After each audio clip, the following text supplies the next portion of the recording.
ગુજરાતમાં ગત 2 દાયકામાં ન થયો હોય એ પ્રકારનો અસાધારણ કમોસમી વરસાદ આ વર્ષે થતાં રાજ્યના વિવિધ જિલ્લાના ખેડૂતોના પાકોને મોટું નુકસાન થયું છે।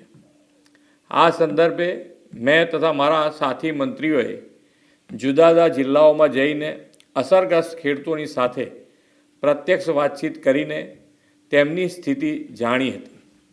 કુદરતી આપત્તિની આ ઘડીમાં ધરતીપુત્રોની વ્યથાને સમજીને રાજ્ય સરકાર પૂરી સંવેદનાથી તેમની પડખે ઊભી છે।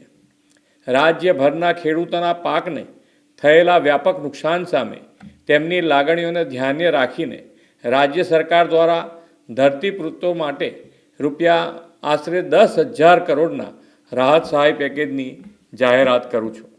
આ ઉપરાંત રાજ્ય સરકાર 9 નવેમ્બરથી ખેડૂતો પાસેથી ટેકાના ભાવે આશરે 15,000 કરોડથી વધુના મૂલ્યોની મગફળી, મગ, અડદ અને સોયાબીનની ખરીદી પણ કરવા જઈ રહી છે।